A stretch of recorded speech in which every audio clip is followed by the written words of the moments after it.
Exodus chapter 22, verse 7. If a man gives his neighbor silver or goods for safekeeping, and they are stolen from the neighbor's house, the thief, if he is caught, must pay back double. But if the thief is not found, the owner of the house must appear before the judges to determine whether he has laid his hands on the other man's property. In all cases of illegal possession of an ox, a donkey, a sheep, a garment, or any other lost property about which somebody says, "This is mine," both parties are to bring their cases before the judges. The one whom the judges declare guilty must pay back double to his neighbor. If a man gives a donkey, an ox, a sheep, or any other animal to his neighbor for safekeeping, and it dies, or is injured, or is taken away while no one is looking, the issue between them will be settled by the taking of an oath before the Lord that the neighbor did not lay hands on the other person's property. The owner is to accept this, and no restitution is required. But if the animal was stolen from the neighbor, he must make restitution to the owner. If it was torn to pieces by a wild animal, he shall bring in the remains as evidence, and he will not be required to pay for the torn animal. If a man borrows an animal from his neighbor, and it is injured or dies while the owner is not present, he must make restitution. But if the owner is with the animal, the borrower will not have to pay. If the animal was hired, the money paid for the hire covers the loss. If a man seduces a virgin who is not pledged to be married and sleeps with her, he must pay the bride price, and she shall be his wife. If a father absolutely refuses to give her to him, he must still pay the bride price for virgins. Do not allow a sorceress to live. Anyone who has sexual relations with an animal must be put to death. Whoever sacrifices to any god other than the Lord must be destroyed. Do not mistreat an alien or oppress him, for you were aliens in Egypt. Do not take advantage of a widow or an orphan. If you do and they cry out to me, I will certainly hear their cry. My anger will be aroused, and I will kill you with the sword. Your wives will become widows and your children fatherless. If you lend money to one of my people among you who is needy, do not be like a moneylender. Charge him no interest. If you take your neighbor's cloak as a pledge, return it to him by sunset, because his cloak is the only covering he has for his body. What else will he sleep in? When he cries out to me, I will hear, for I am compassionate. Do not blaspheme God or curse the ruler of your people. Do not hold back offerings from your granaries or your vats. You must give me the firstborn of your sons. Do the same with your cattle and your sheep. Let them stay with their mothers for 7 days, but give them to me on the 8th day.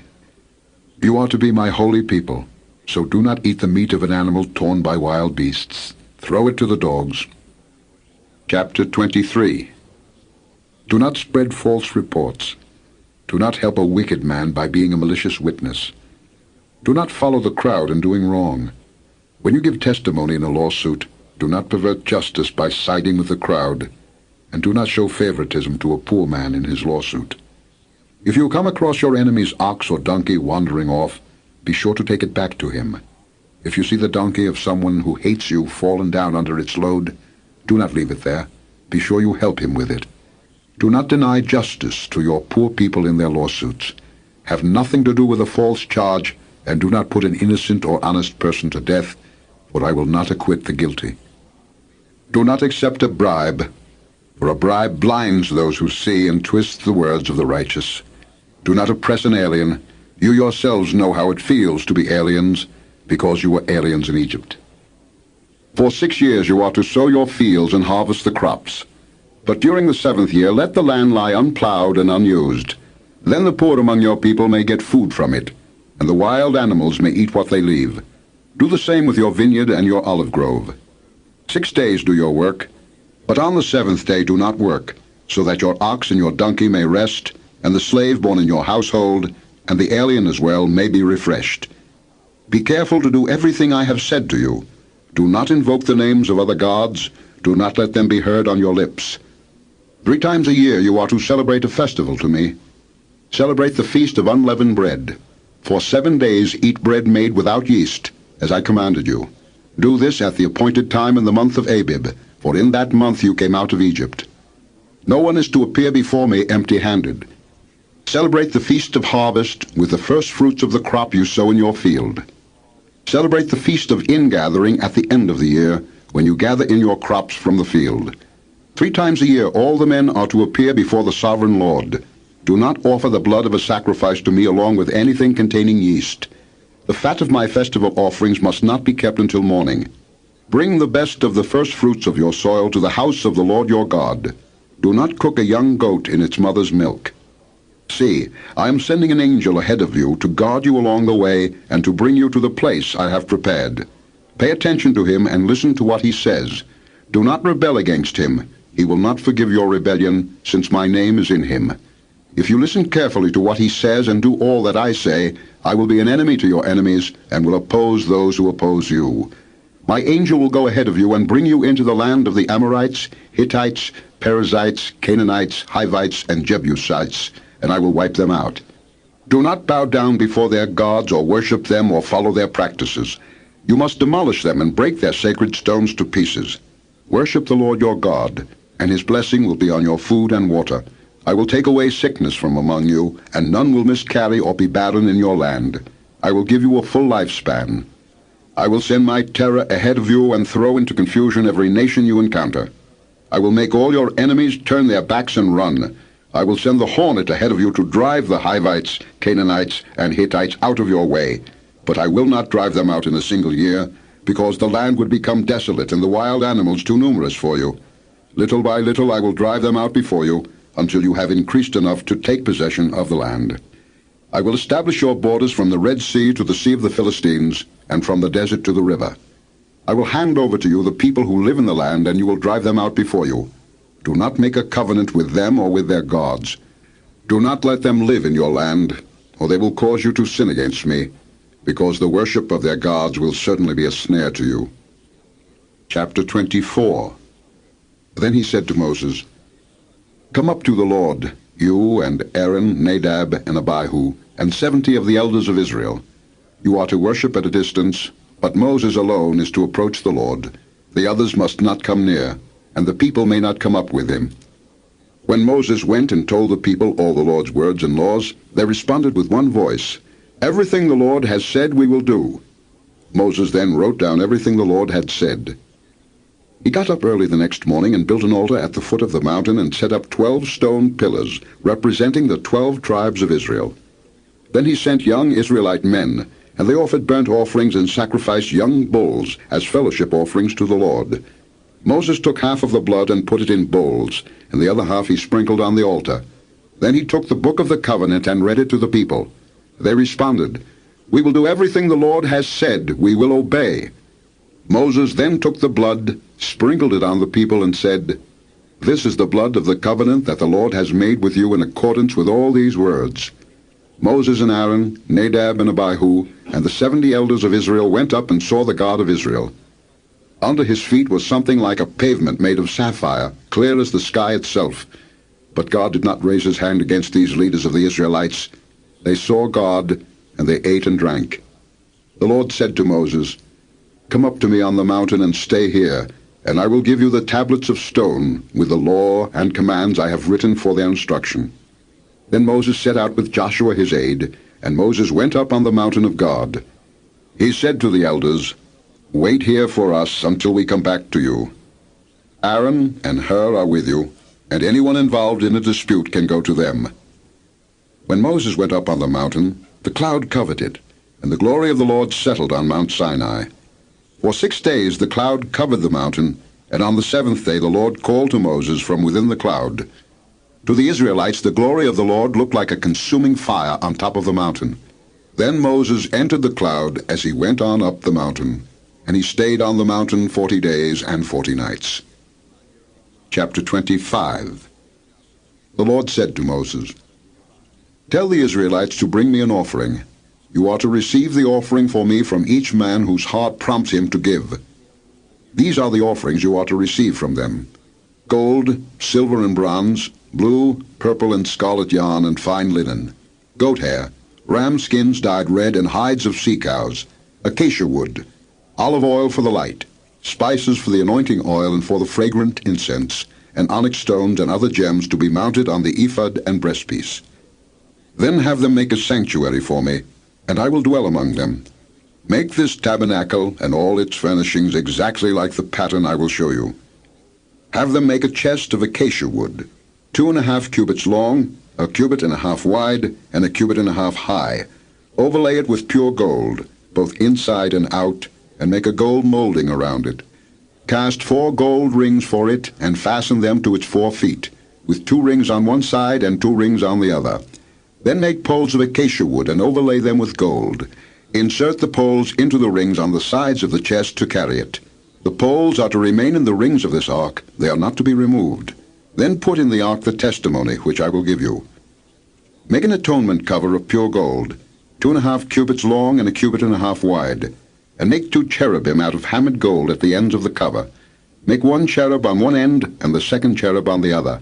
Make the cherubim of one piece with the cover at the 2 ends. The cherubim are to have their wings spread upward, overshadowing the cover with them. The cherubim are to face each other, looking toward the cover. Place the cover on top of the ark and put in the ark the testimony which I will give you. There, above the cover between the 2 cherubim that are over the ark of the testimony, I will meet with you and give you all my commands for the Israelites. Make a table of acacia wood, 2 cubits long, 1 cubit wide, and 1.5 cubits high. Overlay it with pure gold, and make a gold molding around it. Also make around it a rim a handbreadth wide, and put a gold molding on the rim. Make 4 gold rings for the table, and fasten them to the 4 corners, where the 4 legs are. The rings are to be close to the rim to hold the poles used in carrying the table. Make the poles of acacia wood. Overlay them with gold, and carry the table with them. And make its plates and dishes of pure gold, as well as its pitchers and bowls for the pouring out of offerings. Put the bread of the presence on this table to be before me at all times. Make a lampstand of pure gold and hammer it out, base and shaft. Its flower-like cups, buds, and blossoms shall be of one piece with it. 6 branches are to extend from the sides of the lampstand, 3 on one side and 3 on the other. 3 cups shaped like almond flowers with buds and blossoms are to be on one branch, 3 on the next branch, and the same for all 6 branches extending from the lampstand. And on the lampstand there are to be 4 cups, shaped like almond flowers with buds and blossoms.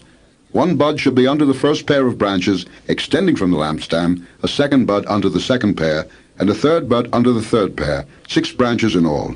The buds and branches shall all be of one piece with the lampstand, hammered out of pure gold. Then make it 7 lamps and set them up on it so that they light the space in front of it. Its wick trimmers and trays are to be of pure gold. A talent of pure gold is to be used for the lampstand and all these accessories. See that you make them according to the pattern shown you on the mountain. Chapter 26. Make the tabernacle with 10 curtains of finely twisted linen and blue, purple, and scarlet yarn, with cherubim worked into them by a skilled craftsman.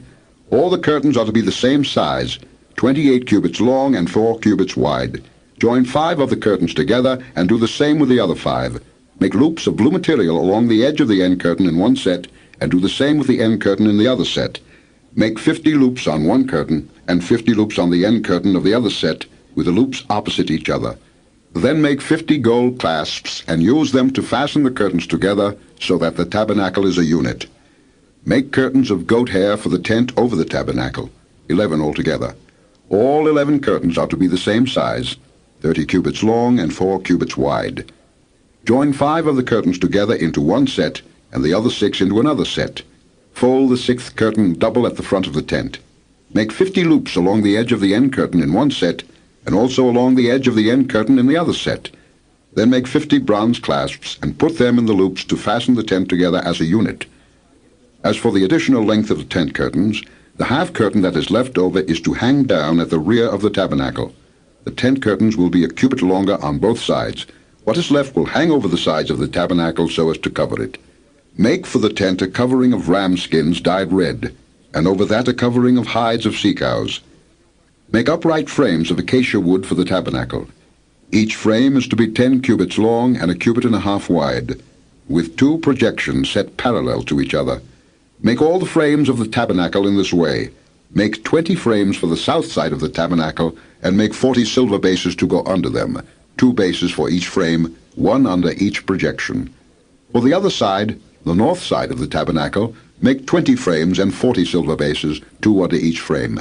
Make 6 frames for the far end, that is, the west end of the tabernacle, and make 2 frames for the corners at the far end. At these 2 corners they must be double from the bottom all the way to the top, and fitted into a single ring. Both shall be like that. So there will be 8 frames and 16 silver bases, 2 under each frame. Also make crossbars of acacia wood, 5 for the frames on one side of the tabernacle, 5 for those on the other side, and 5 for the frames on the west at the far end of the tabernacle. The center crossbar is to extend from end to end at the middle of the frames.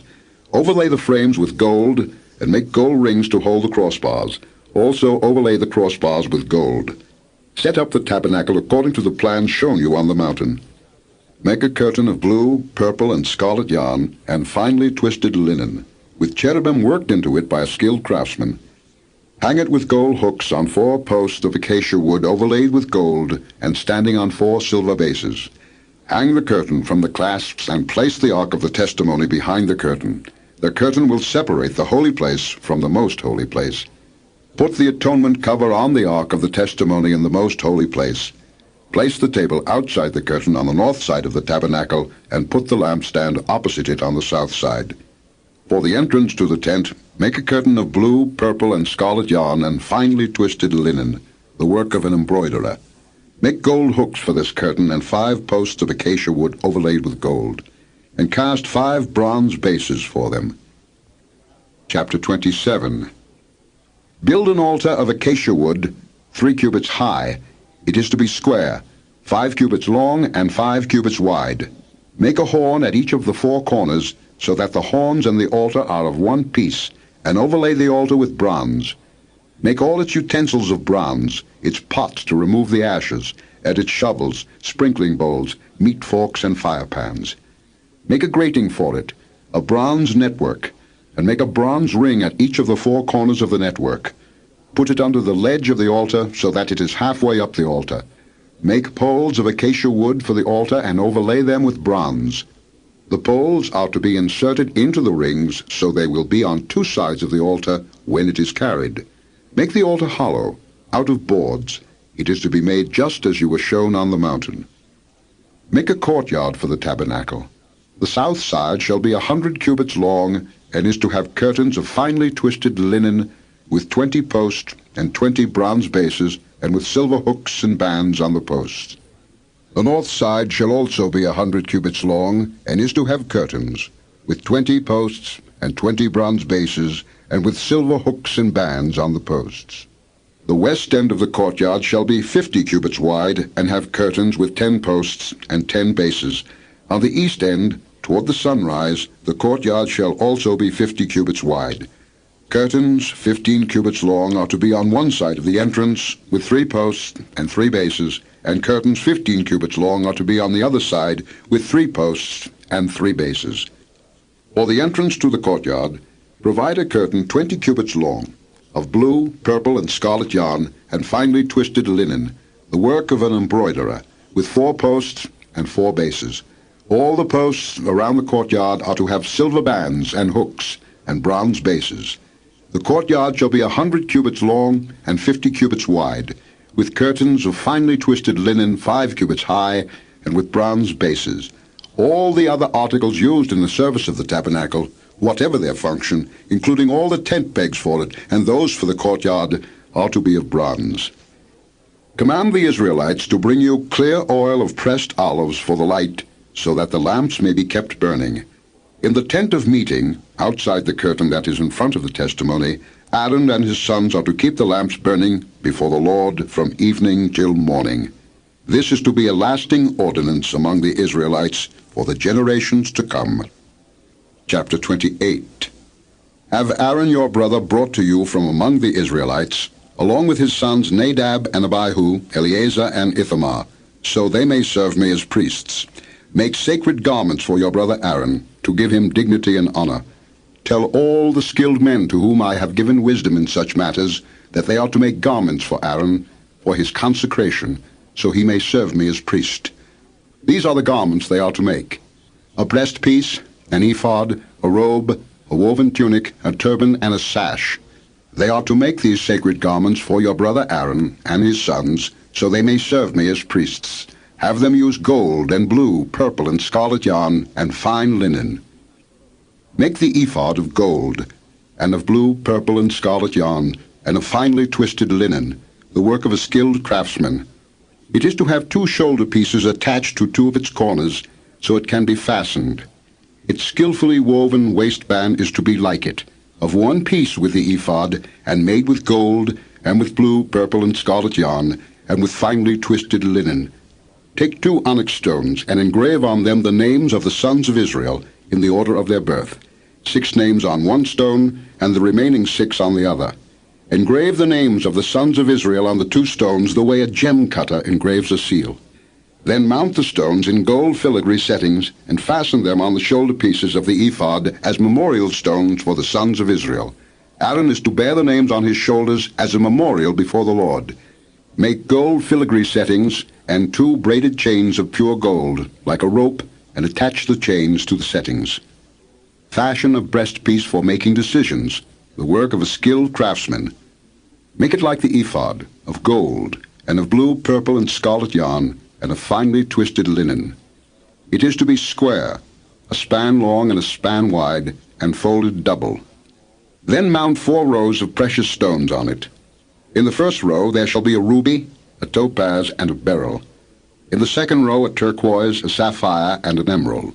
In the third row a jacinth, an agate, and an amethyst. In the fourth row a chrysolite, an onyx, and a jasper. Mount them in gold filigree settings.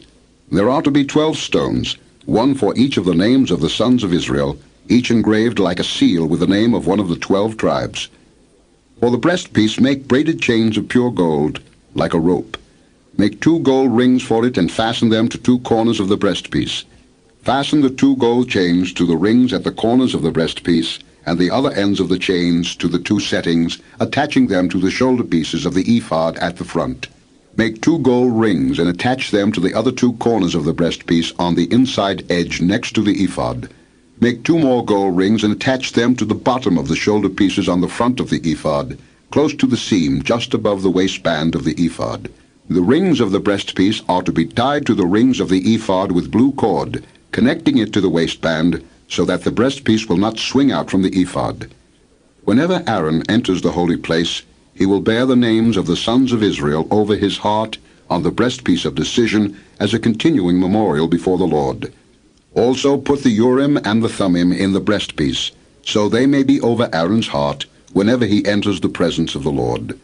Thus Aaron will always bear the means of making decisions for the Israelites over his heart before the Lord. Make the robe of the ephod entirely of blue cloth, with an opening for the head in its center. There shall be a woven edge, like a collar, around this opening, so that it will not tear. Make pomegranates of blue, purple, and scarlet yarn around the hem of the robe, with gold bells between them. The gold bells and the pomegranates are to alternate around the hem of the robe. Aaron must wear it when he ministers. The sound of the bells will be heard when he enters the holy place before the Lord, and when he comes out, so that he will not die. Make a plate of pure gold, and engrave on it as on a seal, holy to the Lord. Fasten a blue cord to it to attach it to the turban. It is to be on the front of the turban. It will be on Aaron's forehead, and he will bear the guilt involved in the sacred gifts the Israelites consecrate, whatever their gifts may be. It will be on Aaron's forehead continually, so that they will be acceptable to the Lord. Weave the tunic of fine linen, and make the turban of fine linen. The sash is to be the work of an embroiderer. Make tunics, sashes, and headbands for Aaron's sons, to give them dignity and honor. After you put these clothes on your brother Aaron and his sons, anoint and ordain them. Consecrate them so they may serve me as priests. Make linen undergarments as a covering for the body, reaching from the waist to the thigh. Aaron and his sons must wear them whenever they enter the tent of meeting or approach the altar to minister in the holy place, so that they will not incur guilt and die. This is to be a lasting ordinance for Aaron and his descendants. Chapter 29. This is what you are to do to consecrate them, so they may serve me as priests. Take a young bull and 2 rams without defect, and from fine wheat flour without yeast make bread, and cakes mixed with oil, and wafers spread with oil. Put them in a basket, and present them in it, along with the bull and the 2 rams. Then bring Aaron and his sons to the entrance to the tent of meeting, and wash them with water. Take the garments and dress Aaron with the tunic, the robe of the ephod itself, and the breastpiece. Fasten the ephod on him by its skillfully woven waistband. Put the turban on his head, and attach the sacred diadem to the turban. Take the anointing oil, and anoint him by pouring it on his head. Bring his sons and dress them in tunics, and put headbands on them. Then tie sashes on Aaron and his sons. The priesthood is theirs by a lasting ordinance. In this way you shall ordain Aaron and his sons. Bring the bull to the front of the tent of meeting, and Aaron and his sons shall lay their hands on its head. Slaughter it in the Lord's presence at the entrance to the tent of meeting. Take some of the bull's blood and put it on the horns of the altar with your finger, and pour out the rest of it at the base of the altar.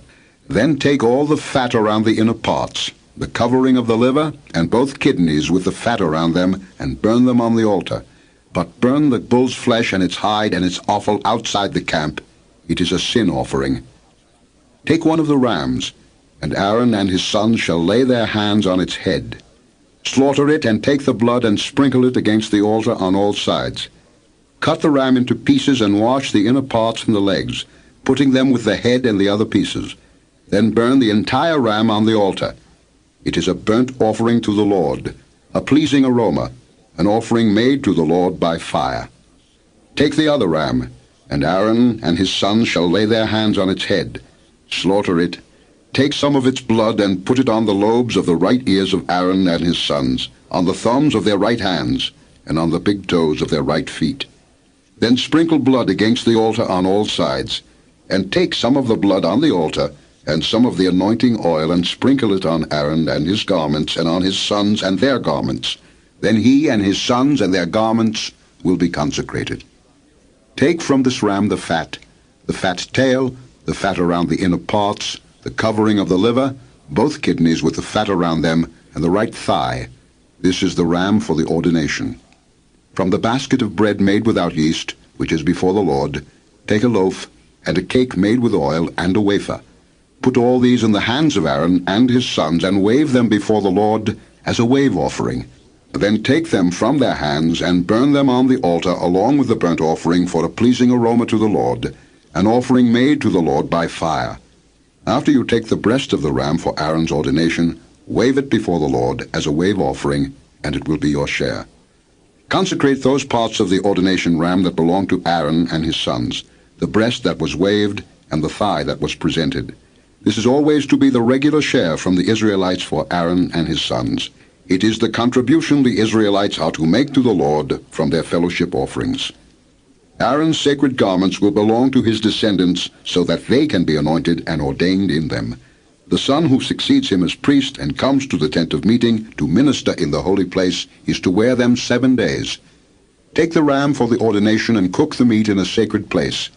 At the entrance to the tent of meeting, Aaron and his sons are to eat the meat of the ram and the bread that is in the basket. They are to eat these offerings by which atonement was made for their ordination and consecration. But no one else may eat them, because they are sacred. And if any of the meat of the ordination ram or any bread is left over till morning, burn it up. It must not be eaten, because it is sacred. Do for Aaron and his sons everything I have commanded you, taking 7 days to ordain them. Sacrifice a bull each day as a sin offering to make atonement. Purify the altar by making atonement for it, and anoint it to consecrate it. For 7 days make atonement for the altar and consecrate it. Then the altar will be most holy, and whatever touches it will be holy. This is what you are to offer on the altar regularly each day. 2 lambs a year old. Offer one in the morning and the other at twilight. With the first lamb offer 1/10 of an ephah of fine flour mixed with 1/4 of a hin of oil from pressed olives, and 1/4 of a hin of wine as a drink offering. Sacrifice the other lamb at twilight with the same grain offering and its drink offering as in the morning, a pleasing aroma, an offering made to the Lord by fire. For the generations to come this burnt offering is to be made regularly at the entrance to the tent of meeting before the Lord. There I will meet you and speak to you. There also I will meet with the Israelites, and the place will be consecrated by my glory. So I will consecrate the tent of meeting and the altar, and will consecrate Aaron and his sons to serve me as priests. Then I will dwell among the Israelites and be their God. They will know that I am the Lord their God, who brought them out of Egypt, so that I might dwell among them. I am the Lord their God. Chapter 30. Make an altar of acacia wood for burning incense. It is to be square, a cubit long and a cubit wide, and 2 cubits high, its horns of one piece with it. Overlay the top and all the sides and the horns with pure gold, and make a gold molding around it.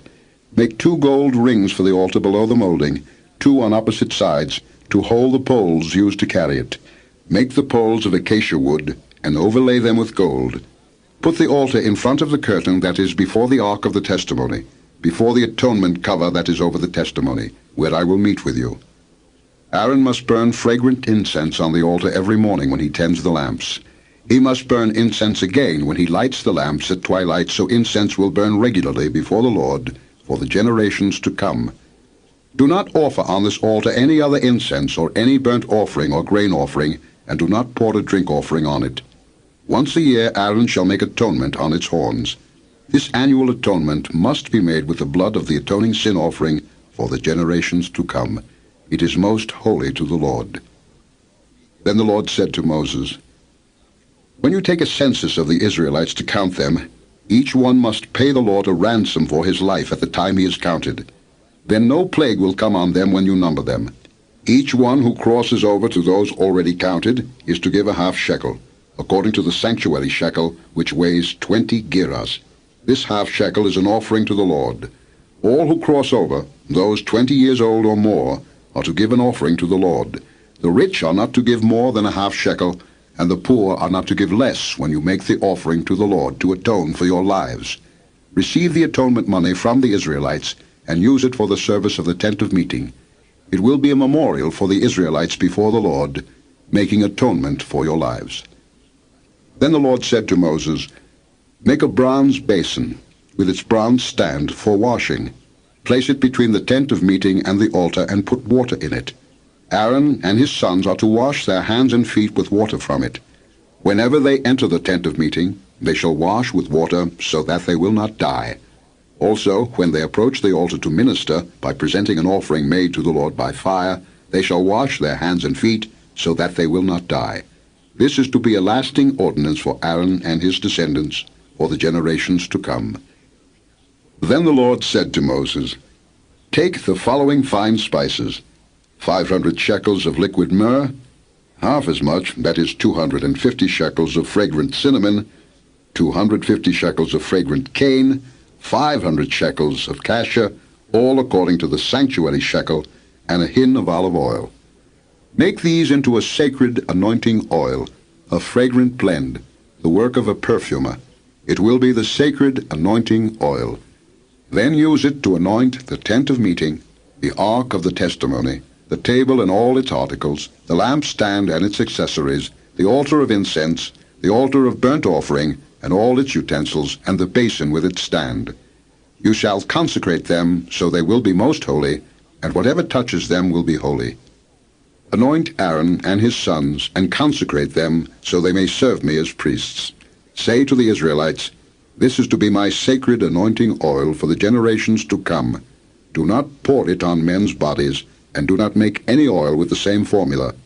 It is sacred, and you are to consider it sacred. Whoever makes perfume like it, and whoever puts it on anyone other than a priest, must be cut off from his people. Then the Lord said to Moses, Take fragrant spices, gum resin, onycha, and galbanum, and pure frankincense, all in equal amounts, and make a fragrant blend of incense, the work of a perfumer. It is to be salted and pure and sacred. Grind some of it to powder, and place it in front of the testimony in the tent of meeting, where I will meet with you. It shall be most holy to you. Do not make any incense with this formula for yourselves. Consider it holy to the Lord. Whoever makes any like it to enjoy its fragrance must be cut off from his people. Chapter 31.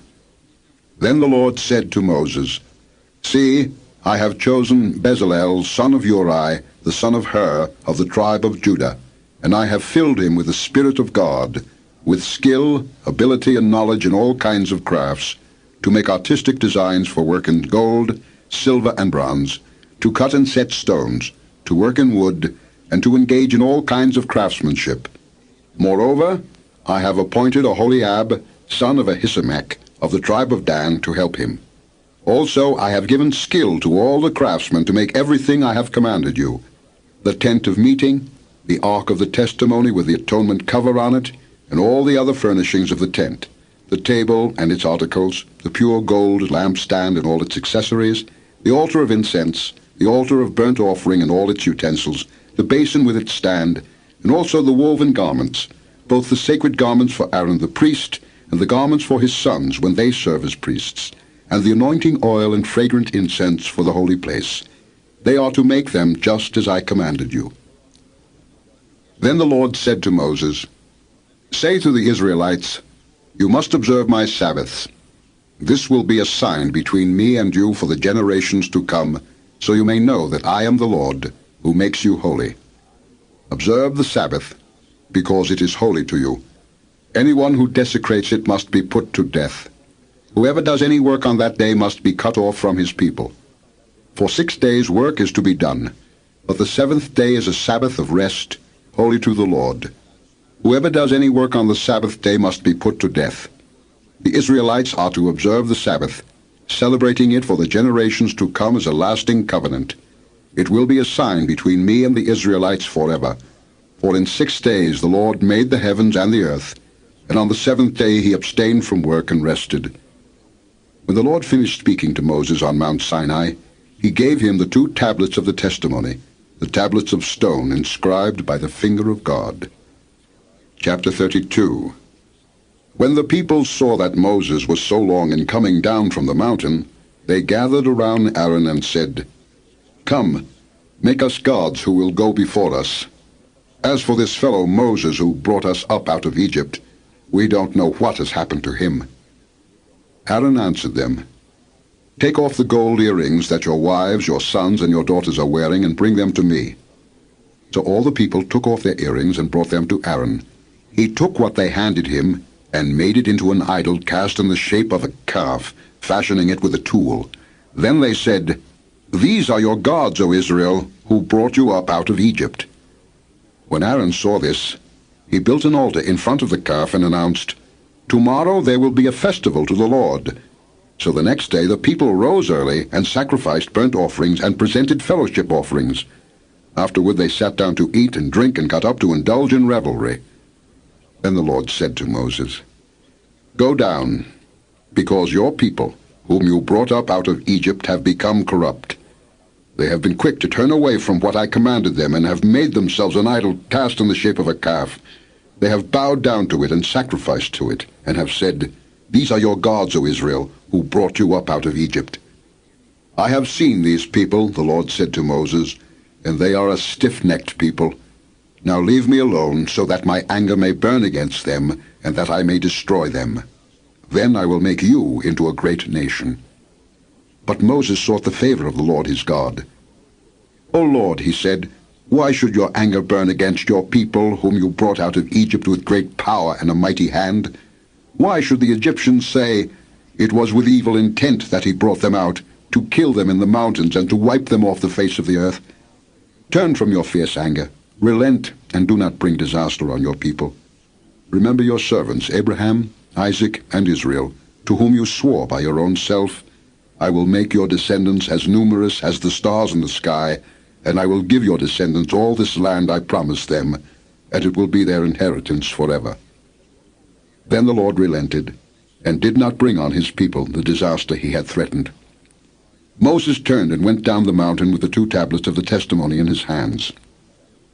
They were inscribed on both sides, front and back. The tablets were the work of God. The writing was the writing of God, engraved on the tablets. When Joshua heard the noise of the people shouting, he said to Moses, "There is the sound of war in the camp." Moses replied, "It is not the sound of victory. It is not the sound of defeat. It is the sound of singing that I hear." When Moses approached the camp and saw the calf and the dancing, his anger burned, and he threw the tablets out of his hands, breaking them to pieces at the foot of the mountain. And he took the calf they had made and burned it in the fire. Then he ground it to powder, scattered it on the water, and made the Israelites drink it. He said to Aaron, "What did these people do to you, that you led them into such great sin." "Do not be angry, my lord," Aaron answered. "You know how prone these people are to evil. They said to me, 'Make us gods who will go before us.' As for this fellow Moses who brought us up out of Egypt, we don't know what has happened to him." So I told them, "Whoever has any gold jewelry, take it off." Then they gave me the gold, and I threw it into the fire, and out came this calf. Moses saw that the people were running wild, and that Aaron had let them get out of control and so become a laughingstock to their enemies. So he stood at the entrance to the camp and said, "Whoever is for the Lord, come to me." And all the Levites rallied to him. Then he said to them, "This is what the Lord, the God of Israel, says. Each man strap a sword to his side. Go back and forth through the camp from one end to the other, each killing his brother and friend and neighbor." The Levites did as Moses commanded, and that day about 3,000 of the people died. Then Moses said, "You have been set apart to the Lord today, for you are against your own sons and brothers, and he has blessed you this day." The next day Moses said to the people, "You have committed a great sin, but now I will go up to the Lord. Perhaps I can make atonement for your sin." So Moses went back to the Lord and said, "Oh, what a great sin these people have committed. They have made themselves gods of gold. But now, please forgive their sin. But if not, then blot me out of the book you have written." The Lord replied to Moses, "Whoever has sinned against me I will blot out of my book. Now go, lead the people to the place I spoke of, and my angel will go before you. However, when the time comes for me to punish, I will punish them for their sin." And the Lord struck the people with a plague because of what they did with the calf Aaron had made. Chapter 33. Then the Lord said to Moses, "Leave this place, you and the people you brought up out of Egypt, and go up to the land I promised on oath to Abraham, Isaac, and Jacob, saying, 'I will give it to your descendants. I will send an angel before you and drive out the Canaanites, Amorites, Hittites, Perizzites, Hivites, and Jebusites. Go up to the land flowing with milk and honey. But I will not go with you, because you are a stiff-necked people, and I might destroy you on the way.'" When the people heard these distressing words, they began to mourn, and no one put on any ornaments. For the Lord had said to Moses, "Tell the Israelites, you are a stiff-necked people. If I were to go with you even for a moment, I might destroy you. Now take off your ornaments, and I will decide what to do with you." So the Israelites stripped off their ornaments at Mount Horeb. Now Moses used to take a tent and pitch it outside the camp some distance away, calling it the tent of meeting. Anyone inquiring of the Lord would go to the tent of meeting outside the camp. And whenever Moses went out to the tent, all the people rose and stood at the entrances to their tents, watching Moses until he entered the tent. As Moses went into the tent, the pillar of cloud would come down and stay at the entrance, while the Lord spoke with Moses. Whenever the people saw the pillar of cloud standing at the entrance to the tent, they all stood and worshipped, each at the entrance to his tent. The Lord would speak to Moses face to face, as a man speaks with his friend. Then Moses would return to the camp, but his young aide Joshua, son of Nun, did not leave the tent. Moses said to the Lord, "You have been telling me, 'Lead these people,' but you have not let me know whom you will send with me. You have said, 'I know you by name, and you have found favor with me.' If you are pleased with me, teach me your ways, so I may know you and continue to find favor with you. Remember that this nation is your people." The Lord replied, "My presence will go with you, and I will give you rest." Then Moses said to him, "If your presence does not go with us, do not send us up from here. How will anyone know that you are pleased with me and with your people unless you go with us? What else will distinguish me and your people from all the other people on the face of the earth?" And the Lord said to Moses, "I will do the very thing you have asked, because I am pleased with you and I know you by name." Then Moses said, "Now show me your glory." And the Lord said, "I will cause all my goodness to pass in front of you, and I will proclaim my name, the Lord, in your presence. I will have mercy on whom I will have mercy, and I will have compassion on whom I will have compassion. But," he said, "you cannot see my face, for no one may see me and live." Then the Lord said, There is a place near me where you may stand on a rock. When my glory passes by, I will put you in a cleft in the rock and cover you with my hand until I have passed by. Then I will remove my hand, and you will see my back, but my face must not be seen. Chapter 34. The Lord said to Moses, Chisel out 2 stone tablets like the first ones, and I will write on them the words that were on the first tablets which you broke. Be ready in the morning, and then come up on Mount Sinai. Present yourself to me there on top of the mountain. No one is to come with you or be seen anywhere on the mountain. Not even the flocks and herds may graze in front of the mountain. So Moses chiseled out 2 stone tablets like the first ones, and went up Mount Sinai early in the morning, as the Lord had commanded him, and he carried the 2 stone tablets in his hands. Then the Lord came down in the cloud, and stood there with him, and proclaimed his name, the Lord. And he passed in front of Moses, proclaiming, The Lord, the compassionate and gracious God, slow to anger, abounding in love and faithfulness, maintaining love to thousands, and forgiving wickedness, rebellion, and sin. Yet he does not leave the guilty unpunished. He punishes the children and their children for the sin of the fathers to the 3rd and 4th generation. Moses bowed to the ground at once and worshipped.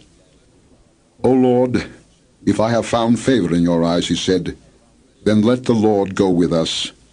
Although this is a stiff-necked people, forgive our wickedness and our sin, and take us as your inheritance. Then the Lord said, I am making a covenant with you. Before all your people I will do wonders never before done in any nation in all the world. The people you live among will see how awesome is the work that I, the Lord, will do for you. Obey what I command you today. I will drive out before you the Amorites, Canaanites, Hittites, Perizzites, Hivites, and Jebusites. Be careful not to make a treaty with those who live in the land where you are going, or they will be a snare among you. Break down their altars, smash their sacred stones, and cut down their Asherah poles. Do not worship any other god, for the Lord, whose name is jealous, is a jealous God. Be careful not to make a treaty with those who live in the land, for when they prostitute themselves to their gods and sacrifice to them, they will invite you, and you will eat their sacrifices. And when you choose some of their daughters as wives for your sons, and those daughters prostitute themselves to their gods, they will lead your sons to do the same. Do not make cast idols. Celebrate the feast of unleavened bread. For 7 days eat bread made without yeast, as I commanded you. Do this at the appointed time in the month of Abib, for in that month you came out of Egypt. The first offspring of every womb belongs to me, including all the firstborn males of your livestock, whether from herd or flock. Redeem the firstborn donkey with a lamb, but if you do not redeem it, break its neck. Redeem all your firstborn sons. No one is to appear before me empty-handed. 6 days you shall labor, but on the 7th day you shall rest. Even during the plowing season and harvest you must rest. Celebrate the Feast of Weeks with the first fruits of the wheat harvest, and the Feast of Ingathering at the turn of the year. This book is continued on the other side of this tape. Exodus chapter 34, verse 23. 3 times a year all your men are to appear before the sovereign Lord, the God of Israel. I will drive out nations before you and enlarge your territory, and no one will covet your land when you go up 3 times each year to appear before the Lord your God. Do not offer the blood of a sacrifice to me along with anything containing yeast, and do not let any of the sacrifice from the Passover feast remain until morning. Bring the best of the first fruits of your soil to the house of the Lord your God. Do not cook a young goat in its mother's milk. Then the Lord said to Moses, Write down these words, for in accordance with these words I have made a covenant with you and with Israel. Moses was there with the Lord 40 days and 40 nights without eating bread or drinking water. And he wrote on the tablets the words of the covenant, the 10 Commandments.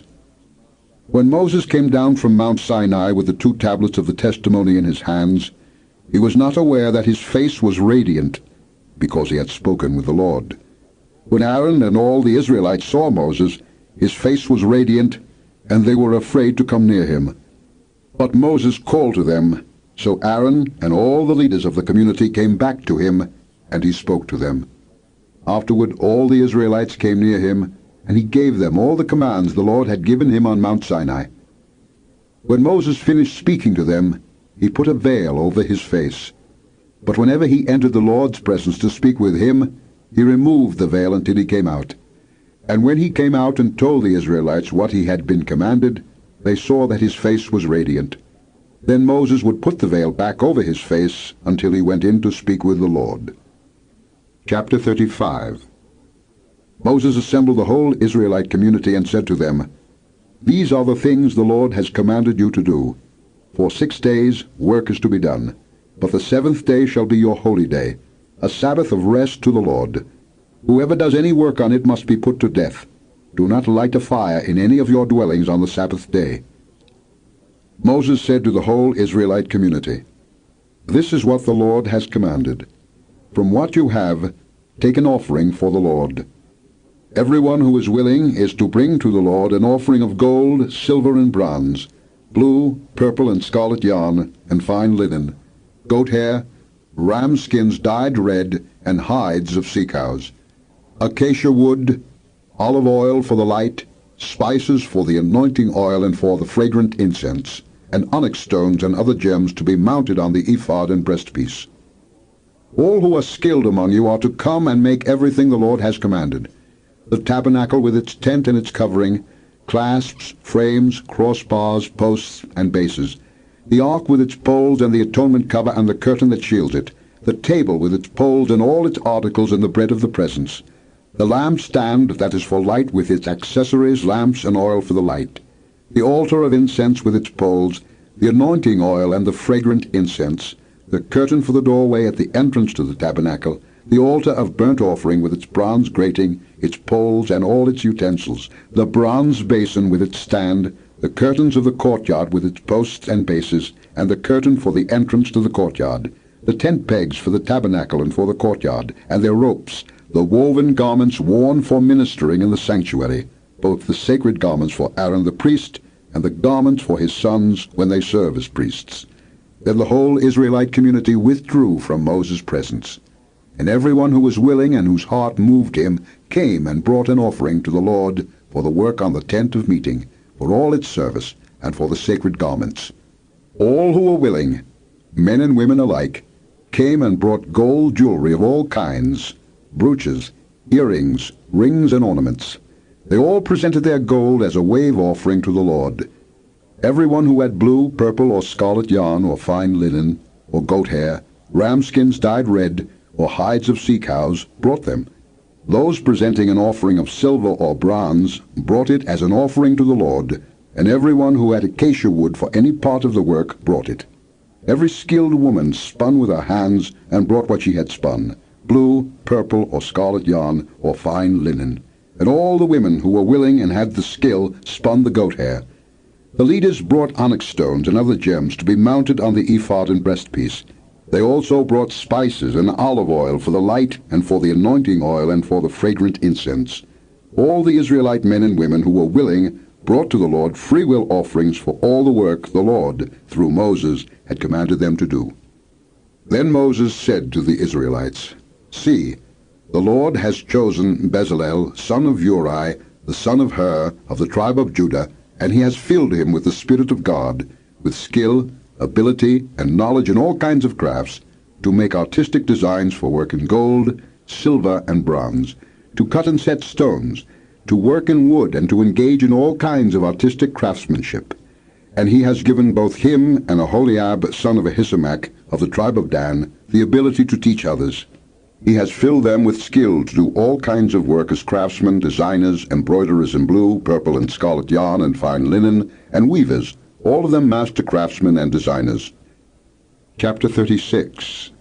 So Bezalel, Aholiab, and every skilled person to whom the Lord has given skill and ability to know how to carry out all the work of constructing the sanctuary are to do the work just as the Lord has commanded. Then Moses summoned Bezalel and Aholiab and every skilled person to whom the Lord had given ability and who was willing to come and do the work. They received from Moses all the offerings the Israelites had brought to carry out the work of constructing the sanctuary. And the people continued to bring freewill offerings morning after morning. So all the skilled craftsmen who were doing all the work on the sanctuary left their work and said to Moses, "The people are bringing more than enough for doing the work the Lord commanded to be done." Then Moses gave an order, and they sent this word throughout the camp: "No man or woman is to make anything else as an offering for the sanctuary." And so the people were restrained from bringing more, because what they already had was more than enough to do all the work. All the skilled men among the workmen made the tabernacle with 10 curtains of finely twisted linen and blue, purple, and scarlet yarn, with cherubim worked into them by a skilled craftsman. All the curtains were the same size, 28 cubits long and 4 cubits wide. They joined 5 of the curtains together and did the same with the other 5. Then they made loops of blue material along the edge of the end curtain in one set, and the same was done with the end curtain in the other set. They also made 50 loops on one curtain and 50 loops on the end curtain of the other set, with the loops opposite each other. Then they made 50 gold clasps and used them to fasten the 2 sets of curtains together so that the tabernacle was a unit. They made curtains of goat hair for the tent over the tabernacle, 11 altogether. All 11 curtains were the same size, 30 cubits long and 4 cubits wide. They joined 5 of the curtains into one set and the other 6 into another set. Then they made 50 loops along the edge of the end curtain in one set, and also along the edge of the end curtain in the other set. They made 50 bronze clasps to fasten the tent together as a unit. Then they made for the tent a covering of ram skins, dyed red, and over that a covering of hides of sea cows. They made upright frames of acacia wood for the tabernacle. Each frame was 10 cubits long and a cubit and a half wide, with 2 projections set parallel to each other. They made all the frames of the tabernacle in this way. They made 20 frames for the south side of the tabernacle, and made 40 silver bases to go under them, 2 bases for each frame, 1 under each projection. For the other side, the north side of the tabernacle, they made 20 frames and 40 silver bases, 2 under each frame. They made 6 frames for the far end, that is the west end of the tabernacle, and 2 frames were made for the corners of the tabernacle at the far end. At these 2 corners the frames were doubled from the bottom all the way to the top, and fitted into a single ring. Both were made alike. So there were 8 frames and 16 silver bases, 2 under each frame. They also made crossbars of acacia wood, 5 for the frames on one side of the tabernacle, 5 for those on the other side, and 5 for the frames on the west at the far end of the tabernacle. They made the center crossbar so that it extended from end to end at the middle of the frames. They overlaid the frames with gold and made gold rings to hold the crossbars. They also overlaid the crossbars with gold. They made the curtain of blue, purple, and scarlet yarn and finely twisted linen, with cherubim worked into it by a skilled craftsman. They made 4 posts of acacia wood for it and overlaid them with gold. They made gold hooks for them and cast their 4 silver bases. For the entrance to the tent, they made a curtain of blue, purple, and scarlet yarn and finely twisted linen, the work of an embroiderer, and they made 5 posts with hooks for them. They overlaid the tops of the posts and their bands with gold and made their 5 bases of bronze. Chapter 37. Bezalel made the ark of acacia wood, 2.5 cubits long, a cubit and a half wide, and a cubit and a half high. He overlaid it with pure gold, both inside and out, and made a gold molding around it. He cast 4 gold rings for it, and fastened them to its 4 feet, with 2 rings on one side and 2 rings on the other. Then he made poles of acacia wood and overlaid them with gold. And he inserted the poles into the rings on the sides of the ark to carry it. He made the atonement cover of pure gold, 2.5 cubits long and a cubit and a half wide. Then he made 2 cherubim out of hammered gold at the ends of the cover. He made 1 cherub on one end and the second cherub on the other. At the 2 ends he made them of one piece with the cover. The cherubim had their wings spread upward, overshadowing the cover with them. The cherubim faced each other, looking toward the cover. They made the table of acacia wood, 2 cubits long, a cubit wide, and a cubit and a half high. Then they overlaid it with pure gold, and made a gold molding around it. They also made around it a rim a handbreadth wide, and put a gold molding on the rim. They cast 4 gold rings for the table, and fastened them to the 4 corners where the 4 legs were. The rings were put close to the rim to hold the poles used in carrying the table. The poles for carrying the table were made of acacia wood, and were overlaid with gold. And they made from pure gold the articles for the table, its plates and dishes and bowls, and its pitchers for the pouring out of drink offerings. They made the lampstand of pure gold, and hammered it out, base and shaft. Its flower-like cups, buds, and blossoms were of one piece with it. 6 branches extended from the sides of the lampstand, 3 on one side and 3 on the other. 3 cups shaped like almond flowers with buds and blossoms were on one branch, 3 on the next branch, and the same for all 6 branches extending from the lampstand. And on the lampstand were 4 cups shaped like almond flowers with buds and blossoms. 1 bud was under the first pair of branches extending from the lampstand, a second bud under the second pair, and a third bud under the third pair, 6 branches in all. The buds and the branches were all of one piece with the lampstand, hammered out of pure gold. They made its 7 lamps, as well as its wick trimmers and trays of pure gold. They made the lampstand and all its accessories from 1 talent of pure gold. They made the altar of incense out of acacia wood. It was square, a cubit long and a cubit wide and 2 cubits high, its horns of one piece with it. They overlaid the top and all the sides and the horns with pure gold, and made a gold molding around it. They made 2 gold rings below the molding, 2 on opposite sides, to hold the poles used to carry it. They made the poles of acacia wood, and overlaid them with gold. They also made the sacred anointing oil, and the pure fragrant incense, the work of a perfumer. Chapter 38. They built the altar of burnt offering of acacia wood, 3 cubits high. It was square, 5 cubits long and 5 cubits wide. They made a horn at each of the 4 corners, so that the horns and the altar were of one piece, and they overlaid the altar with bronze. They made all its utensils of bronze, its pots, shovels, sprinkling bowls, meat forks, and fire pans. They made a grating for the altar, a bronze network, to be under its ledge halfway up the altar. They cast bronze rings to hold the poles for the 4 corners of the bronze grating. They made the poles of acacia wood and overlaid them with bronze. They inserted the poles into the rings so they would be on the sides of the altar for carrying it. They made it hollow out of boards. They made the bronze basin and its bronze stand from the mirrors of the women who served at the entrance to the tent of meeting. Next they made the courtyard.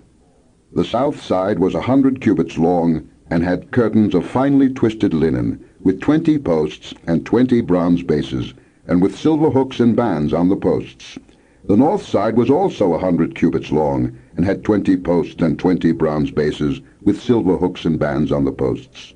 The west end was 50 cubits wide, and had curtains, with 10 posts and 10 bases, with silver hooks and bands on the posts. The east end, toward the sunrise, was also 50 cubits wide. Curtains, 15 cubits long, were on one side of the entrance, with 3 posts and 3 bases, and curtains 15 cubits long were on the other side of the entrance to the courtyard, with 3 posts and 3 bases. All the curtains around the courtyard were of finely twisted linen. The bases for the posts were bronze. The hooks and bands on the posts were silver, and their tops were overlaid with silver, so all the posts of the courtyard had silver bands. The curtain for the entrance to the courtyard was of blue, purple and scarlet yarn, and finely twisted linen, the work of an embroiderer. It was 20 cubits long and, like the curtains of the courtyard, 5 cubits high, with 4 posts and 4 bronze bases. Their hooks and bands were silver, and their tops were overlaid with silver. All the tent pegs of the tabernacle and of the surrounding courtyard were bronze. These are the amounts of the materials used for the tabernacle of the testimony, which were recorded at Moses' command by the Levites, under the direction of Ithamar son of Aaron the priest. Bezalel son of Uri, the son of Hur, of the tribe of Judah, made everything the Lord commanded Moses. With him was Aholiab, son of Ahisamach, of the tribe of Dan, a craftsman and designer, and an embroiderer in blue, purple, and scarlet yarn and fine linen. The total amount of the gold from the wave offering used for all the work on the sanctuary was 29 talents and 730 shekels, according to the sanctuary shekel. The silver obtained from those of the community who were counted in the census was 100 talents and 1,775 shekels, according to the sanctuary shekel, 1 beker per person, that is, half a shekel, according to the sanctuary shekel, from everyone who had crossed over to those counted, 20 years old or more, a total of 603,550 men. The 100 talents of silver were used to cast the bases for the sanctuary and for the curtain. 100 bases from the 100 talents, 1 talent for each base. They used the 1,775 shekels to make the hooks for the posts, to overlay the tops of the posts, and to make their bands. The bronze from the wave offering was 70 talents and 2,400 shekels. They used it to make the bases for the entrance to the tent of meeting, the bronze altar with its bronze grating and all its utensils, the bases for the surrounding courtyard, and those for its entrance and all the tent pegs for the tabernacle, and those for the surrounding courtyard. Chapter 39. From the blue, purple, and scarlet yarn, they made woven garments for ministering in the sanctuary. They also made sacred garments for Aaron, as the Lord commanded Moses. They made the ephod of gold, and of blue, purple, and scarlet yarn, and of finely twisted linen. They hammered out thin sheets of gold, and cut strands to be worked into the blue, purple, and scarlet yarn and fine linen, the work of a skilled craftsman. They made shoulder pieces for the ephod, which were attached to 2 of its corners so it could be fastened. Its skillfully woven waistband was like it, of 1 piece with the ephod and made with gold, and with blue, purple, and scarlet yarn, and with finely twisted linen, as the Lord commanded Moses. They mounted the onyx stones in gold filigree settings and engraved them like a seal with the names of the sons of Israel. Then they fastened them on the shoulder pieces of the ephod as memorial stones for the sons of Israel, as the Lord commanded Moses. They fashioned the breastpiece, the work of a skilled craftsman. They made it like the ephod, of gold and of blue, purple, and scarlet yarn, and of finely twisted linen. It was square, a span long and a span wide, and folded double. Then they mounted 4 rows of precious stones on it. In the first row there was a ruby, a topaz, and a beryl. In the second row a turquoise, a sapphire, and an emerald. In the third row a jacinth, an agate, and an amethyst. In the fourth row a chrysolite, an onyx, and a jasper. They were mounted in gold filigree settings. There were 12 stones, 1 for each of the names of the sons of Israel, each engraved like a seal with the name of one of the 12 tribes. For the breastpiece they made braided chains of pure gold, like a rope. They made 2 gold filigree settings and 2 gold rings, and fastened the rings to 2 of the corners of the breastpiece. They fastened the 2 gold chains to the rings at the corners of the breastpiece, and the other ends of the chains to the 2 settings, attaching them to the shoulder pieces of the ephod at the front. They made 2 gold rings, and attached them to the other 2 corners of the breastpiece on the inside edge next to the ephod. Then they made 2 more gold rings, and attached them to the bottom of the shoulder pieces on the front of the ephod, close to the seam just above the waistband of the ephod. They tied the rings of the breastpiece to the rings of the ephod with blue cord, connecting it to the waistband so that the breastpiece would not swing out from the ephod, as the Lord commanded Moses. They made the robe of the ephod entirely of blue cloth, the work of a weaver, with an opening in the center of the robe like the opening of a collar, and a band around this opening so that it would not tear. They made pomegranates of blue, purple, and scarlet yarn, and finely twisted linen around the hem of the robe. They made bells of pure gold, and attached them around the hem between the pomegranates. The bells and pomegranates alternated around the hem of the robe to be worn for ministering, as the Lord commanded Moses. For Aaron and his sons, they made tunics of fine linen, the work of a weaver, and the turban of fine linen, the linen headbands, and the undergarments of finely twisted linen. The sash was of finely twisted linen and blue, purple, and scarlet yarn, the work of an embroiderer, as the Lord commanded Moses. They made the plate, the sacred diadem, out of pure gold, and engraved on it, like an inscription on a seal, "Holy to the Lord." Then they fastened a blue cord to it to attach it to the turban, as the Lord commanded Moses. So all the work on the tabernacle, the tent of meeting, was completed. The Israelites did everything just as the Lord commanded Moses. Then they brought the tabernacle to Moses, the tent and all its furnishings, its clasps, frames, crossbars, posts, and bases, the covering of ram skins dyed red, the covering of hides of sea cows, and the shielding curtain, the ark of the testimony with its poles and the atonement cover, the table with all its articles and the bread of the presence, the pure gold lampstand with its row of lamps and all its accessories, and the oil for the light, the gold altar, the anointing oil, the fragrant incense, and the curtain for the entrance to the tent, the bronze altar with its bronze grating, its poles and all its utensils, the basin with its stand, the curtains of the courtyard with its posts and bases, and the curtain for the entrance to the courtyard, the ropes and tent pegs for the courtyard, all the furnishings for the tabernacle, the tent of meeting, and the woven garments worn for ministering in the sanctuary, both the sacred garments for Aaron the priest, and the garments for his sons when serving as priests. The Israelites had done all the work just as the Lord had commanded Moses. Moses inspected the work and saw that they had done it just as the Lord had commanded. So Moses blessed them. Chapter 40. Then the Lord said to Moses, "Set up the tabernacle, the tent of meeting, on the first day of the first month. Place the ark of the testimony in it and shield the ark with the curtain. Bring in the table and set out what belongs on it. Then bring in the lampstand and set up its lamps. Place the gold altar of incense in front of the ark of the testimony and put the curtain at the entrance to the tabernacle. Place the altar of burnt offering in front of the entrance to the tabernacle, the tent of meeting. Place the basin between the tent of meeting and the altar and put water in it. Set up the courtyard around it and put the curtain at the entrance to the courtyard. Take the anointing oil and anoint the tabernacle and everything in it. Consecrate it and all its furnishings, and it will be holy. Then anoint the altar of burnt offering and all its utensils. Consecrate the altar, and it will be most holy. Anoint the basin and its stand, and consecrate them. Bring Aaron and his sons to the entrance to the tent of meeting, and wash them with water. Then dress Aaron in the sacred garments, anoint him and consecrate him, so he may serve me as priest. Bring his sons and dress them in tunics. Anoint them just as you anointed their father, so they may serve me as priests. Their anointing will be to a priesthood that will continue for all generations to come." Moses did everything just as the Lord commanded him. So the tabernacle was set up on the first day of the first month in the second year.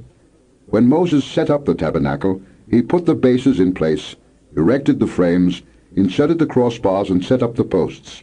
Then he spread the tent over the tabernacle and put the covering over the tent, as the Lord commanded him.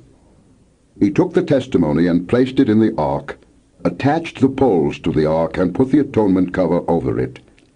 Then he brought the ark into the tabernacle, and hung the shielding curtain, and shielded the ark of the testimony, as the Lord commanded him. Moses placed the table in the tent of meeting on the north side of the tabernacle, outside the curtain, and set out the bread on it before the Lord, as the Lord commanded him. He placed the lampstand in the tent of meeting, opposite the table on the south side of the tabernacle, and set up the lamps before the Lord, as the Lord commanded him. Moses placed the gold altar in the tent of meeting in front of the curtain, and burnt fragrant incense on it, as the Lord commanded him. Then he put up the curtain at the entrance to the tabernacle.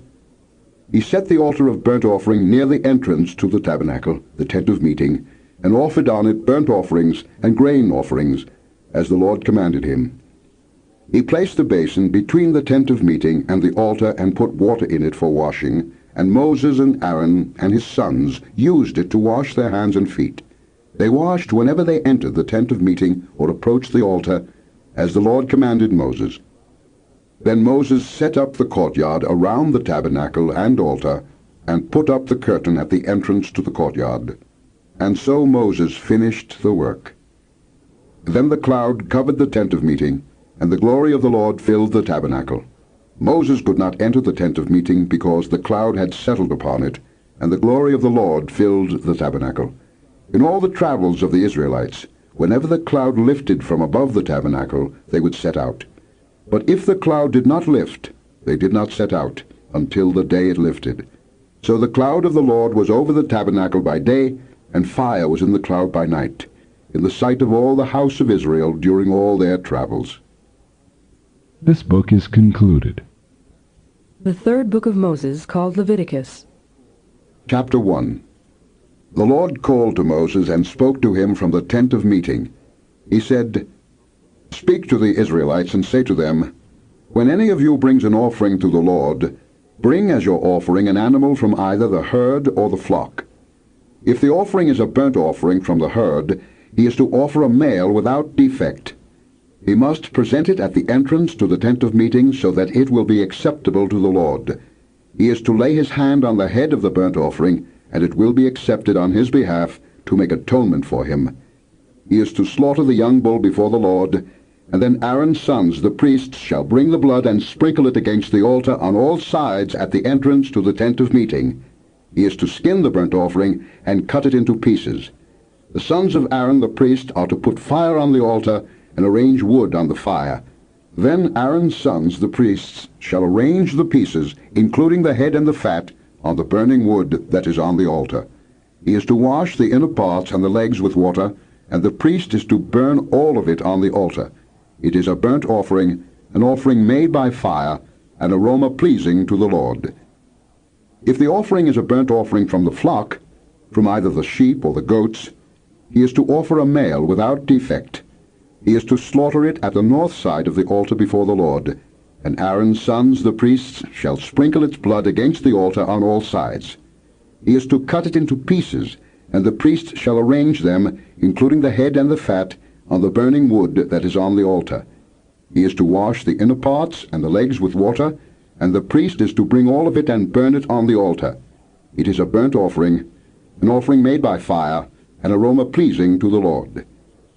If the offering to the Lord is a burnt offering of birds, he is to offer a dove or a young pigeon.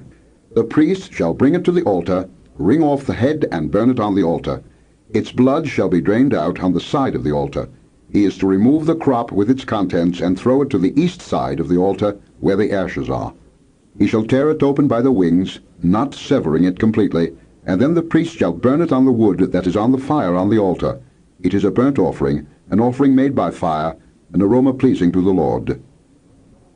Chapter 2. When someone brings a grain offering to the Lord, his offering is to be of fine flour. He is to pour oil on it, put incense on it, and take it to Aaron's sons the priests. The priest shall take a handful of the fine flour and oil, together with all the incense, and burn this as a memorial portion on the altar, an offering made by fire, an aroma pleasing to the Lord. The rest of the grain offering belongs to Aaron and his sons. It is a most holy part of the offerings made to the Lord by fire. If you bring a grain offering baked in an oven, it is to consist of fine flour, cakes made without yeast and mixed with oil, or wafers made without yeast and spread with oil. If your grain offering is prepared on a griddle, it is to be made of fine flour mixed with oil and without yeast. Crumble it and pour oil on it. It is a grain offering. If your grain offering is cooked in a pan, it is to be made of fine flour and oil. Bring the grain offering made of these things to the Lord. Present it to the priest, who shall take it to the altar. He shall take out the memorial portion from the grain offering and burn it on the altar as an offering made by fire, an aroma pleasing to the Lord. The rest of the grain offering belongs to Aaron and his sons. It is a most holy part of the offerings made to the Lord by fire. Every grain offering you bring to the Lord must be made without yeast, for you are not to burn any yeast or honey in an offering made to the Lord by fire. You may bring them to the Lord as an offering of the first fruits, but they are not to be offered on the altar as a pleasing aroma. Season all your grain offerings with salt.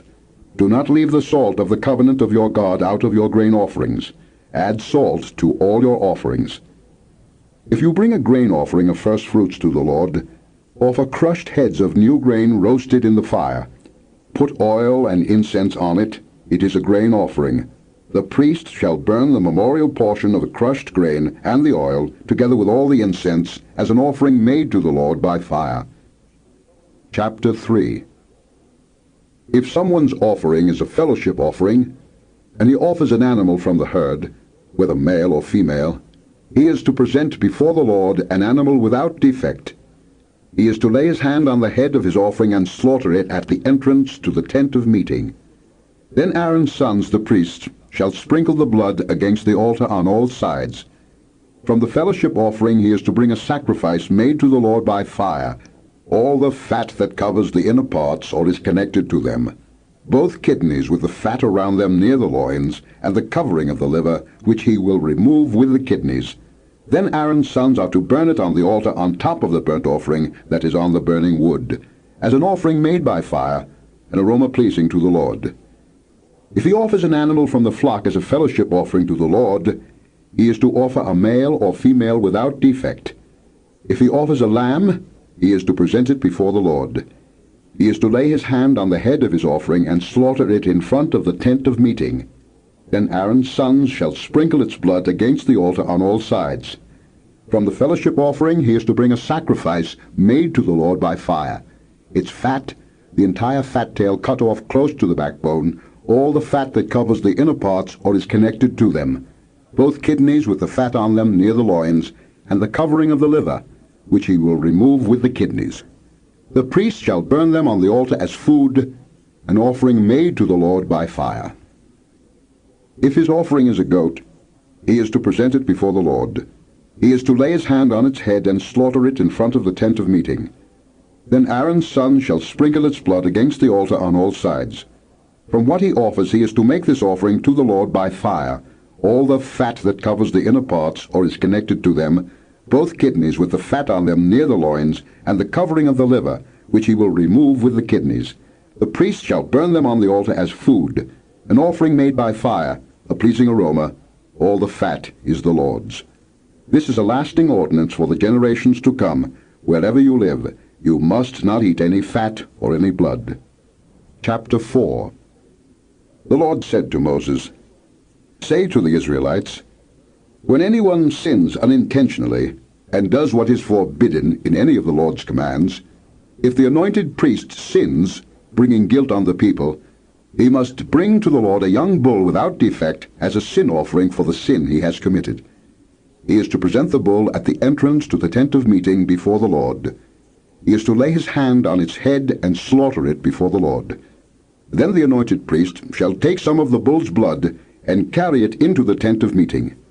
He is to dip his finger into the blood and sprinkle some of it 7 times before the Lord in front of the curtain of the sanctuary.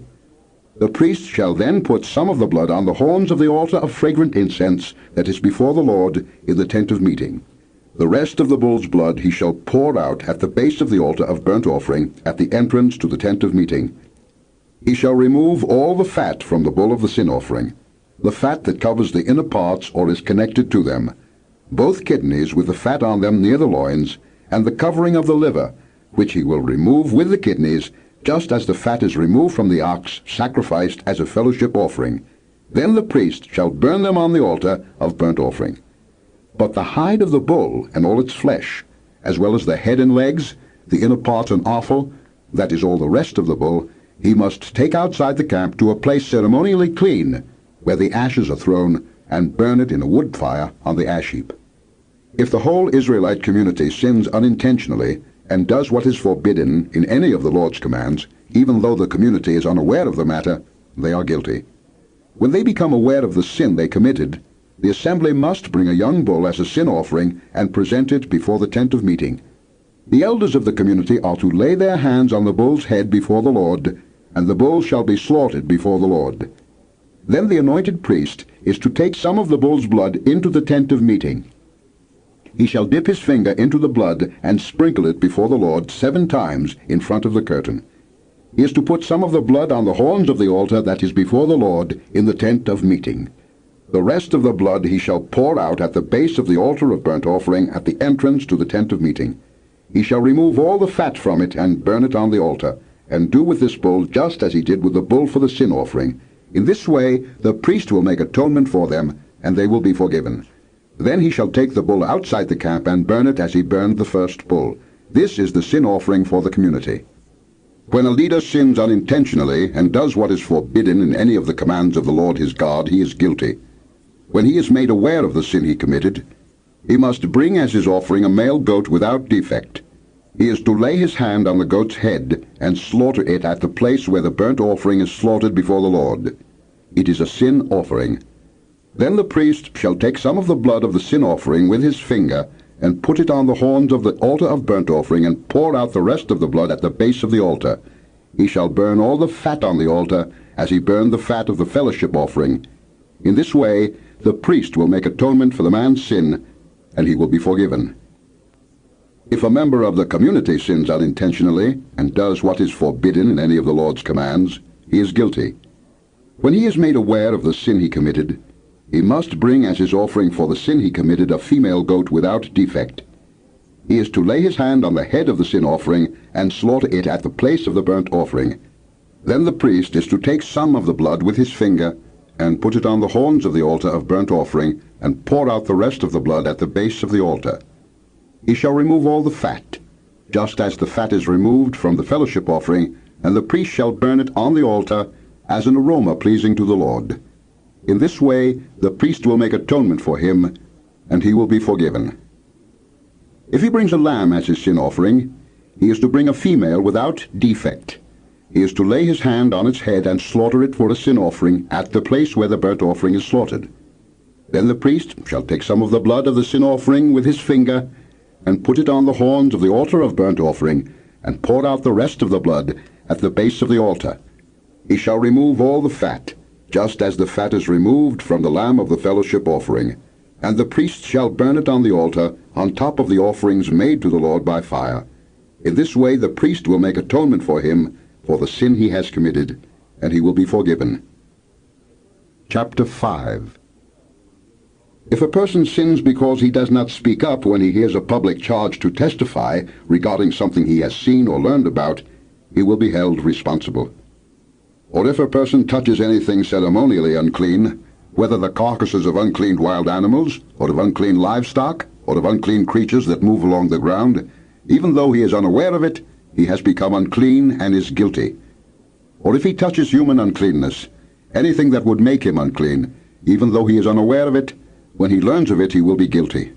Or if a person thoughtlessly takes an oath to do anything, whether good or evil, in any matter one might carelessly swear about, even though he is unaware of it, in any case when he learns of it he will be guilty. When anyone is guilty in any of these ways, he must confess in what way he has sinned, and, as a penalty for the sin he has committed, he must bring to the Lord a female lamb or goat from the flock as a sin offering, and the priest shall make atonement for him for his sin. If he cannot afford a lamb, he is to bring 2 doves or 2 young pigeons to the Lord as a penalty for his sin, one for a sin offering and the other for a burnt offering. He is to bring them to the priest, who shall first offer the one for the sin offering.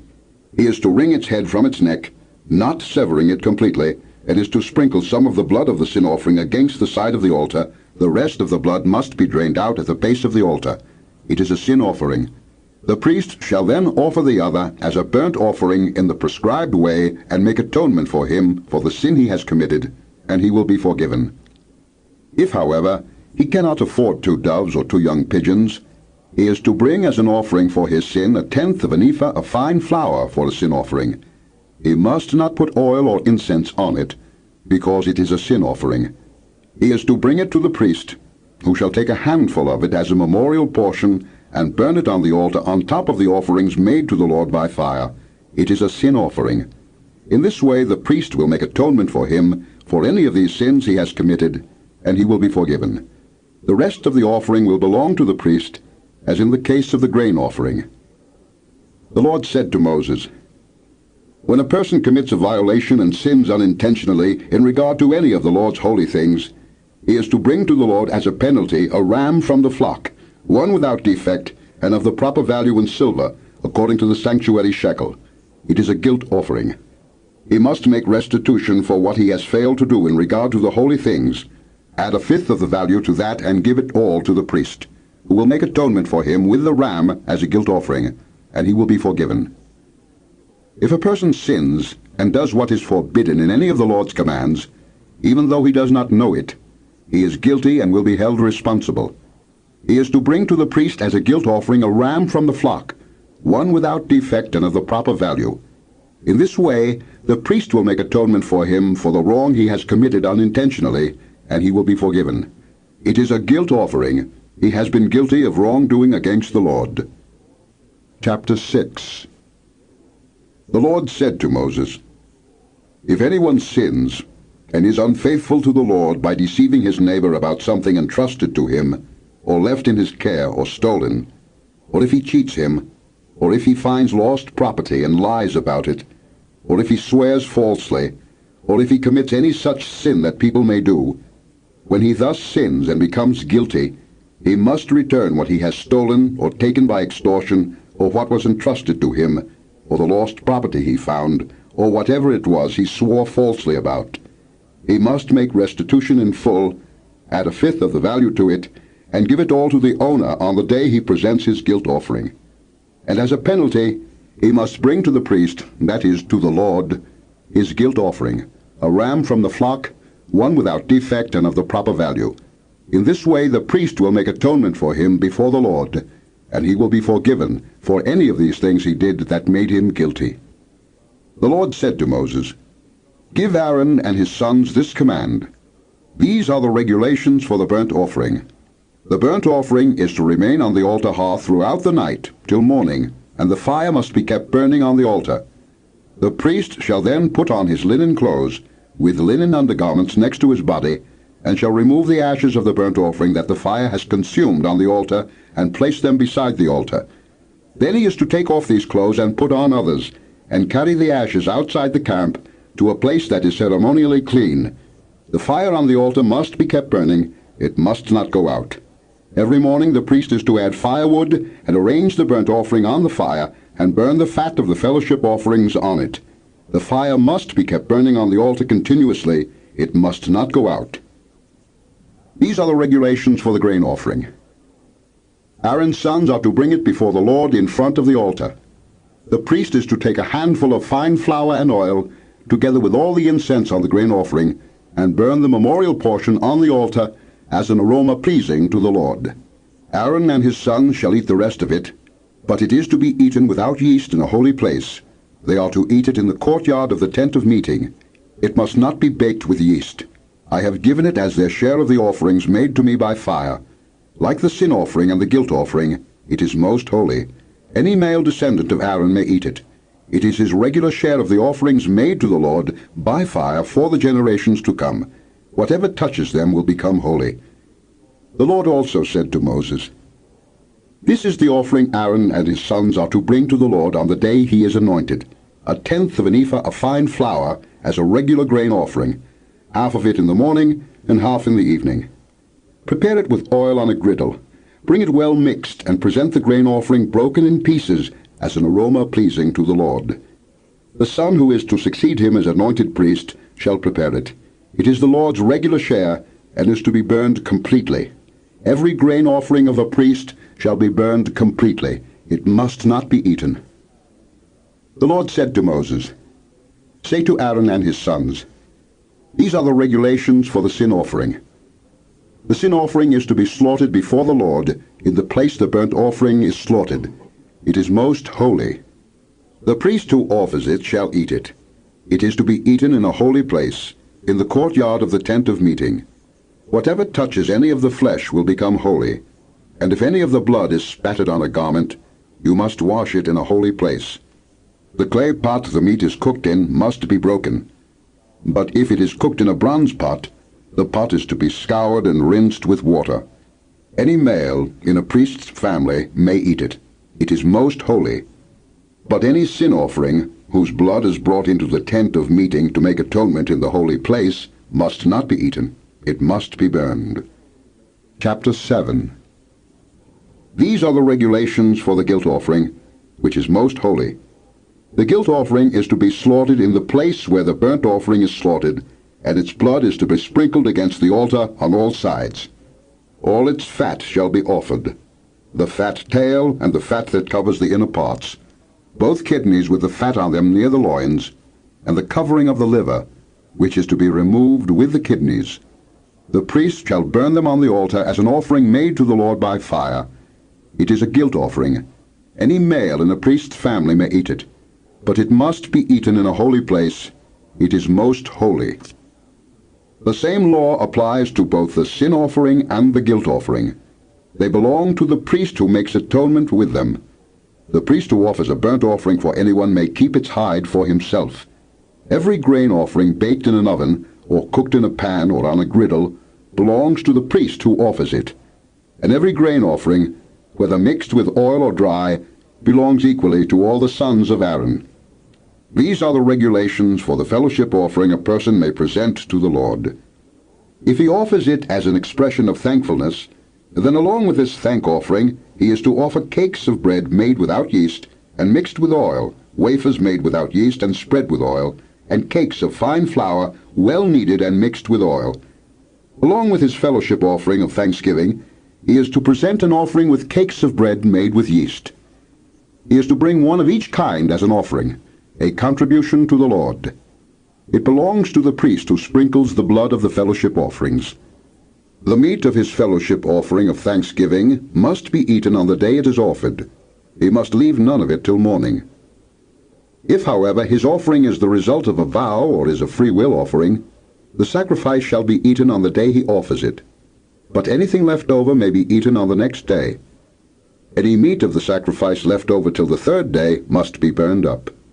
If any meat of the fellowship offering is eaten on the third day, it will not be accepted. It will not be credited to the one who offered it, for it is impure. The person who eats any of it will be held responsible. Meat that touches anything ceremonially unclean must not be eaten.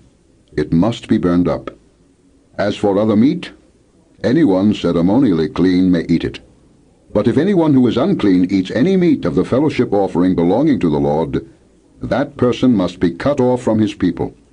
If anyone touches something unclean, whether human uncleanness or an unclean animal or any unclean detestable thing, and then eats any of the meat of the fellowship offering belonging to the Lord, that person must be cut off from his people. This book is continued on the next tape.